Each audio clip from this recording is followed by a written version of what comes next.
गिबियावनो गुरुदेव कालीचरण ब्रह्म ट्रास्टनि आफादगिरि जानानै आङो आसामनि मानगोनां चिफ मिनिस्टार सार डक्टर हिमन्त बिश्व शर्मा, मानगोनां एडुकेशन मिनिस्टार डक्टर रनज पेगु, मानगोनां केबिनेट मिनिस्टार उरखावगोरा ब्रह्म सार आरो लोगोसे बिटिआरनि मानगोनां CEM प्रमद बर' सार बिथांमोननिसिम आं साबायखर बावदों। मैयानि दिनाव थामहिनबा 26 नभेम्बर 2024 मायथाइयाव आसामनि केबिनेटआव मोनसे थांखि आजावो 18 एप्रिल गुरुदेव कालीचरण ब्रह्मनि जोनोम सान।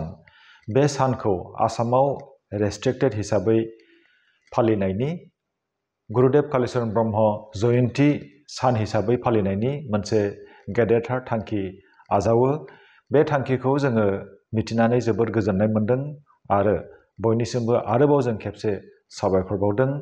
जोङो मिजिंथिदों उननि समाव गुरुदेव कालीचरण ब्रह्मनि सान्थौखौ आसाम सरकारनि बिटिआर सरकारनि मददजों जोङो नेशनेल लेभेल इन्टारनेशनेल लेभेलाव गायसनहैनो हागोन होननानै जोङो मिजिंथिदों। आसाम सरकारा गुरुदेव कालीचरण ब्रह्मनि सान्थौखौ मान होबोदों, जों बेखौ बुंनो हायो। कालीचरण ब्रह्म बटा हिसाबै बिथांमोनहा फोसावबोदों, बेखौ होबोदों। लोगोसे रुपसी एयारपर्टखौ कालीचरण ब्रह्मनि मुङै फोसावदों, केबिनेट डिसिसन मोनसे जादों। बेफोरनो जोङो बुंनो हागोन आसाम सरकारादि गुरुदेवनि सान्थौनि फारसे मान होबोदों, बेखौ जोङो नुबोदों आरो बेनिखायनो जों जोबोरै गोजोन। जोङो दिनै बुंबावगोन गुरुदेव कालीचरण ब्रह्मनि सान्थौखौ मान होनानै नेशनेल लेभेल इन्टारनेशनेल लेभेलाव गायसननायनि थांखिजों बिटिआर सरकाराबो खामानि मावबोदों। बड'लेण्ड इउनिभारसिटियाव बिटिआर सरकारा गुरुदेव कालीचरण ब्रह्मनि मुसुखा गायसननानै जोंनो होदों आरो बड'लेण्ड इउनिभारसिटिया गुरुदेव कालीचरण ब्रह्म ट्रास्टनो गथायनाय दख्लबसे हायावनो गुरुदेव कालीचरण ब्रह्मनि मुसुखाखौ गायसननो जोंनो पारमिसन होदों। लोगोसे ब्रह्म धोरोमनि सिबियारिफोरखौ खौसे खालामनो, ब्रह्म धोरोमनि सान्थौखौ गायसननो थाखाय बिटिआर सरकाराबो मोनसे क'क्राझाराव महायज्ञ मुंनि मोनसे हाबाफारि मावफुंनानै होदों आरो लोगोसे आरो बुंबावगोन गुरुदेवनि सान्थौखौ फेहेरनो थाखाय गुरुदेव कालीचरण ब्रह्म ट्रास्टनो बिटिआर सरकारा बोसोरफ्रोमबो 10 लाख रां होबोगासिनो दङ।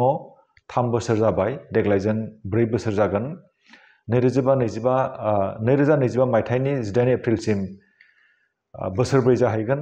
जोङो मिजिंथिदों बे 10 लाख रांखौ बिटिआर सरकारा गुरुदेव कालीचरण ब्रह्म ट्रास्टनो होबाय थागोन, जोंखौ थुलुंगा होबाय थागोन।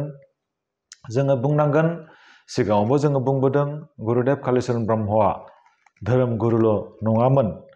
बिथाङा ब्रह्म धोरोमखौ 1909 मायथाइयाव गावनो आजावनानै 1906 मायथाइनिफ्राय बर'फोरनि गेजेराव फोसावबोदों। नाथाय बिथांनि मिशना धोरोम फोसावनायाव थाबथायाखै। बिथाङा बर'नि थाखाय रांखान्थि, राजखान्थि, सोलोंथाइ मोनफ्रोमबो बिथिङाव खामानि मावबोदों। बर'नि सिनायथि हारिमुखौ रैखाथि खालामनो 1929 मायथाइनि 4 जानुवारियाव शिलंआव थांनानै साइमन कमिसननो गथायनाय बै मेम'रेन्डामाव गासै 12था आयदाफोर दङमोन। बेजों लोगोसे गुरुदेव कालीचरण ब्रह्मआ 1934 मायथाइ 6 फेब्रुवारियाव महात्मा गान्धीखौ रुपसीयाव हांख्रायहरदोंमोन आरो रुपसीयाव महात्मा गान्धी हारिनि बिफा बिथांनि सिगाङाव बर'नि हारिमुखौ लानानै मोनसे एग्जिबिसन दिन्थिफुंनाय हाबाफारिबो लादोंमोन। जोङो दिनै बुंनांगोन गुरुदेव कालीचरण ब्रह्मनि जि दिन्थिलांनाय हाबाफोर, जि दिन्थिलांनाय लामाफोर जोंखौ दिनै थुलुंगा होदों, जोंनि लाइमोनफोरखौ एम्पावार खालामदों आरो बिथांनि लिडारशिप स्टाइला रुजुजाया रावजोंबो, बेखौ जोङो बुंनांगोन इउनिक। आरो जोङो बुंबावनांगोन गुरुदेव कालीचरण ब्रह्मनि सान्थौखौ जोङो महापुरुष श्रीमन्त शंकरदेवनि सान्थौजों जों रुजुनो हायो। महात्मा गान्धी फादार अफ द नेशन बिथांनि सान्थौजोंबो जोङो रुजुनो हायो।